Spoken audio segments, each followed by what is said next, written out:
Aujourd'hui, on analyse le site internet d'un salon de coiffure à Paris. Le premier point d'amélioration que je peux leur conseiller, c'est tout simplement au niveau de la section héros du site, c'est-à-dire au niveau de ce carrousel, de mettre tout simplement en image de fond des coiffures. Parce que là, on voit qu'il y a une petite image du salon, par exemple de la vitrine. Est-ce que les gens, ils cherchent un salon de coiffure par rapport à la devanture du salon de coiffure? Alors, c'est toujours bien de l'afficher sur le site, mais là, en l'occurrence, moi, ce que je recommande généralement pour ce type d'établissement, c'est tout simplement de mettre en fait des coupes, les meilleures coupes qu'ils ont fait avec des belles photos, avec une bonne qualité. Comme ça, au moins, ça met directement en avant leur travail et leur expérience. On a d'ailleurs le même problème que sur le dernier site qu'on a analysé. Le fond là est beaucoup trop clair en fait.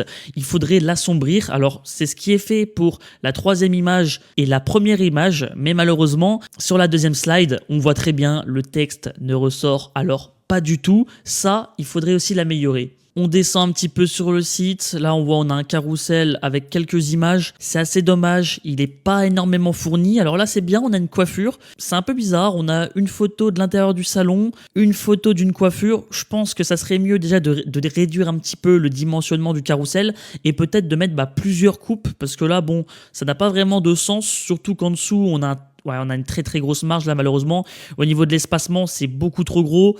On va continuer de descendre sur le site internet. Alors là, on a une petite section avec l'équipe. Donc on voit qu'ils ont plusieurs coiffeurs. On est sur un carrousel. Alors là, c'est pareil, c'est assez bizarre. On a un carrousel avec des prénoms. Ça serait mieux de mettre des photos, même si bon voilà, certaines personnes des fois, ils aiment pas trop être affichés sur le site internet. C'est toujours mieux pour l'expérience client, pour la confiance en fait envers le salon. Là, c'est un peu dommage et je ne comprends pas trop l'intérêt. Ah ok, quand on clique, on peut donc après prendre rendez-vous. Pareil, ça, c'est l'utilisateur qui doit deviner. Honnêtement, il faudrait faire en sorte que ça s'affiche directement sans devoir cliquer sur le prénom. Donc là, rien qu'ici, on met une petite photo de la personne, par exemple avec dans un masque rond, ça peut rendre plutôt bien, et on affiche de base le bouton prendre rendez-vous en ligne. Ça peut quand même coûter des réservations. Un autre point d'amélioration, on continue de descendre sur le site internet. Ici, prestations et tarifs. Pareil, consulter nos prestations et prix. Je clique, il ne se passe absolument rien. Demander un devis sur mesure. Pareil, faudrait simplement mettre même deux boutons. Deux boutons, c'est bien plus parlant que là juste du texte comme ça.